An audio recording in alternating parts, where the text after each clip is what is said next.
निहारिका के हाथ पैर ठंडे पड़ रहे थे। कमरे की मध्यम रोशनी में उसका चेहरा पीला पड़ चुका था और उसकी धड़कनें साफ सुनी जा सकती थीं। उसे डर था कि कहीं उसका और राध्या का ये खेल सबके सामने न आ जाए। उसे कांपता देख दादी ने उसके कंधे पर हाथ रखा और बड़ी चतुराई भरी मुस्कान के साथ उसे पास बुलाया। दादी की आवाज में एक अजीब सी खनक थी, जैसे वो कोई गहरा दांव खेल रही हो। उन्होंने फुसफुसाते हुए कहा, निहारिका, हिम्मत मत हार। इस वक्त प्रथम पूरी तरह टूट चुका है। वो राध्या की यादों के गम में डूबा हुआ है। यही सबसे सही मौका है उसकी कमजोर नस को पकड़ने का। जा उसके पास, उसे प्यार दे, सांत्वना का सहारा बन। जब इंसान दुखी होता है तो उसे बस एक कंधे की जरूरत होती है। उसे यकीन दिला कि तू ही उसकी असली हमदर्द है। दूसरी तरफ राध्या की हालत भी कुछ अच्छी नहीं थी।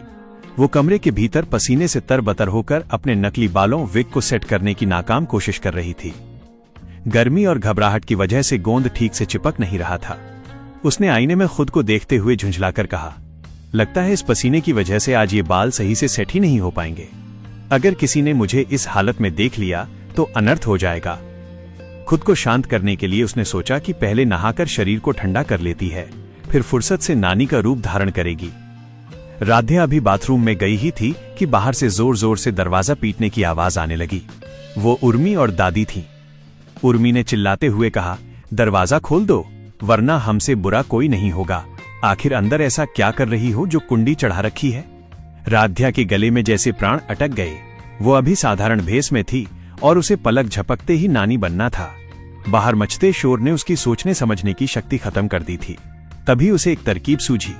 उसने पास पड़ा एक गाढ़ा फेस पैक उठाया और उसे बेतरतीब तरीके से अपने पूरे चेहरे पर थोप लिया, ताकि उसकी असली त्वचा और नैन नक्श छिप जाएं। उसने जल्दी से अपने सिर पर एक बड़ा सा तौलिया लपेटा, आंखों पर नानी वाला मोटा चश्मा चढ़ाया और एक पुरानी शॉल ओढ़कर दरवाजा खोला। दरवाजा खुलते ही वो लड़खड़ाती आवाज में, बिल्कुल नानी के अंदाज में झिड़कते हुए बोली, क्यों शोर मचा रही हो तुम दोनों? देख नहीं रही मैं अपना स्किन केयर कर रही हूँ? इस उम्र में भी शांति नहीं लेने दोगी क्या? और तुम लोग मेरे कमरे में इस तरह बिना पूछे क्यों आई हो? उर्मी और दादी एक पल के लिए ठिठक गईं। चेहरे पर लगे उस गहरे लेप और तौलिए के कारण वे राध्या की असलियत नहीं पहचान पाईं। उन्हें लगा कि शायद बुढ़ापे के शौक हैं, इसलिए नानी चेहरे पर कुछ लगाकर बैठी हैं। एक पल के लिए राध्या की जान में जान आई।